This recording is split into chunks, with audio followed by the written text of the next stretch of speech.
Yeah, I mean, it was best case. I mean, it's tough watching your team compete and play and fight without you. So anytime that you can get back in and play and help your team,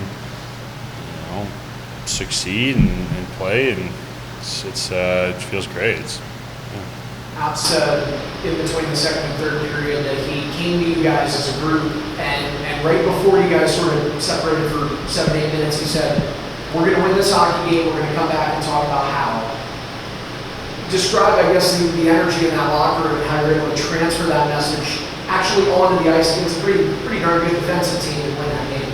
Yeah, absolutely. I mean, I think I don't know if he told you much about what he said, but he almost called it verbatim as to what happened on the ice, and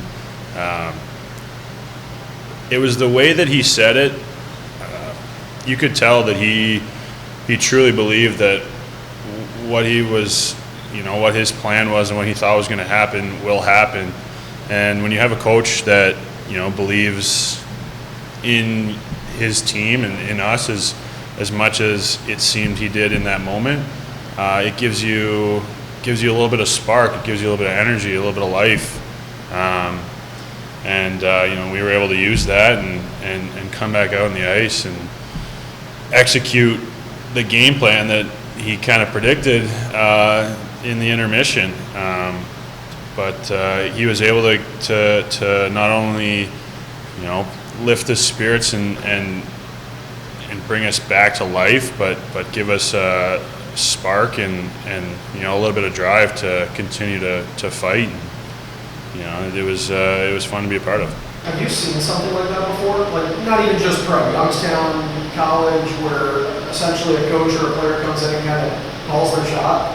I don't know, not to that extent. It was almost to the minute that he had everything down, and it was like it was scripted. It was extremely cool, and I think the only other time that I can think of in my career was probably 2 years ago when we came back from Belleville in the play-in round there. It was similar, and I don't think he quite called the goals the way they happened, but that was got to be the closest. So. Sorry, just one more. How can you put the physical energy that everybody saw with the overtime winner into words when it culminates and you realize you guys have come all the way back and forced a game 5? I mean, you can see the celebration. It's a combination of pure joy, excitement, and adrenaline, and also exhaustion from stress and working hard. And I think that's the best way to describe it. Is we were so excited and happy that we came back from the hell of a comeback, but at the same time, it's difficult and it's emotionally draining, and hopefully on Friday we can keep it to a less exciting game. I know it was probably fun to watch, but it's definitely stressful to be a part of, and hopefully we can just have a little steadier climb in the game. So that's about it. What did you personally feel in those moments after the celebration? We saw you coming off the ice before. How satisfied? Can you describe what you felt personally? Yeah, I mean, it was. It's hard to describe, honestly. When there's something that you work to for 72 games of a season, for 6 months of a season, you keep building and building towards the playoffs, and then there's certain moments where you're fighting for your life. You're fighting for that 6 months of work and that 6 months of preparation for this, and to be to see the success and to succeed in a moment where you're down like that. There's not many words, but I think with the crowd there and with our brothers and family, and it's a really cool experience. It's so exciting, and like I said, it's hard to put into words like how you can feel in that moment, but I guess elation and stuff like that. It's truly cool to do something like that with the people you love. So. You intend on something else for the organization? Not necessarily. I think coming back into the lineup, everyone knows my style of gameplay and what I try to do on the ice. Honestly, the altercation,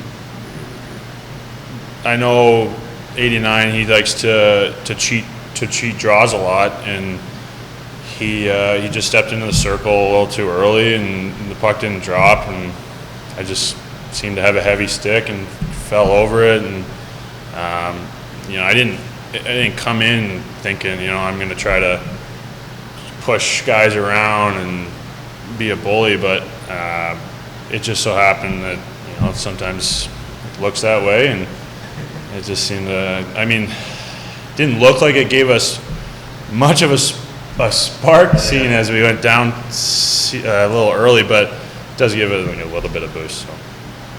As far as just you talk about with you about your development over the years, and you worked your way up the NHL there this season. What have you kind of become? You're still pretty young, but you've been here longer than anyone. Just like what stage maybe have you reached in your career? What have you become? Honestly, I don't know. I think it's my path to professional hockey hasn't been anything but normal, and I think my path moving forward may continue to be that. It's like you said, I am still young. I'm 25, and I've been in this organization for 5 years now, and going up and down every so often throughout the seasons. It's just something to work towards. My ultimate goal is to be a permanent NHL player. I think that's everyone's goal. But sometimes roster spots and everything, it doesn't quite happen, but it does. It gives you the fuel in the off seasons to come back every time and keep trying for it, and that's what I'm going to do. So. Do you feel a future in this organization? I know you stay in the morning, but you were just thinking about. Absolutely. I love it here. This is, like you said, year 5, and I wouldn't have it any different. I love the team. I love the organization. I love the city. Even in Buffalo, I haven't been there too many times or for too long in stints, but it's close to home for me. My family comes to visit; they love it too, and there's nothing bad I can say about this city. I love it here. And your family was at the game on Saturday? No. Oh, well, they said they were okay. No, just the wives and girlfriends, and then seemingly the rest of Rochester and the arena. So. You've been on these last 2 playoff runs. You get the Game 5 win in Utica, Game 5 in Syracuse last year. How does some of these players who have come back, having those experiences, Game 5, maybe help you guys out this time around, deal with that moment? Yeah, I think experience is a huge asset that we have now. Not only from those 2 past seasons and 2 past playoff runs, but look at the older guys, like Michael Mersch and Tokarski, that have won Calder Cups, and even that added experience and knowledge and their ability to control the room and keep level heads it definitely helps. You see it in the NHL all the time is teams that continuously have playoff runs over and over again. They seem to eventually get it done, and that's our goal, is to use what we've learned in the past 2 seasons to propel us further in the playoffs than we did last year.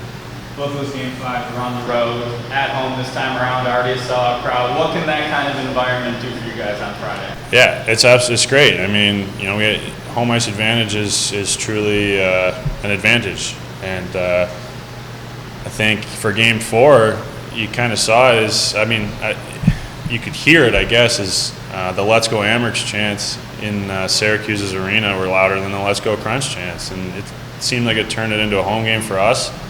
And now to multiply that by, 10,000 of our own fans, 11,000 of our own fans, it's it's something to look forward to.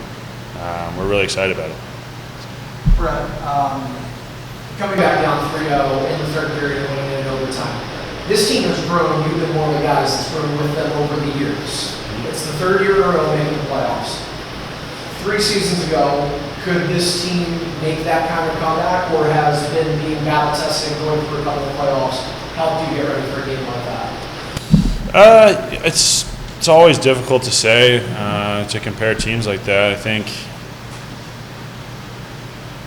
think we had not a young team, or an immature team, but a team that hadn't seen much postseason action, I guess, including our coaching staff, and now I've been here with Seth and many of the other guys that, I guess it does prepare you a little more when if it goes back to experience in the playoffs, and understanding that even though you're down 3-0, that it's the North Division playoffs and anything can happen in any given moment, and we proved that on Saturday night.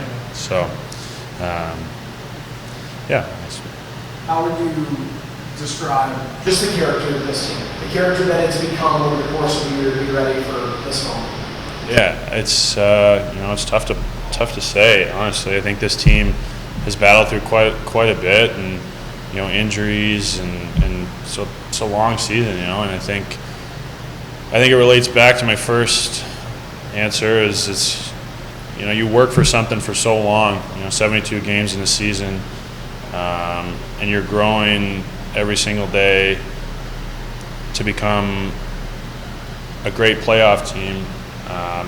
But not only that, is a family, and someone that's a team that's willing to work for each other no matter what the score is, no matter what's happening on the ice. And I don't think we let up for a moment there, and I think that shows our determination as a team that even though we're down 3-0, backs against the wall, facing elimination, no one's going to give up on the guy beside them.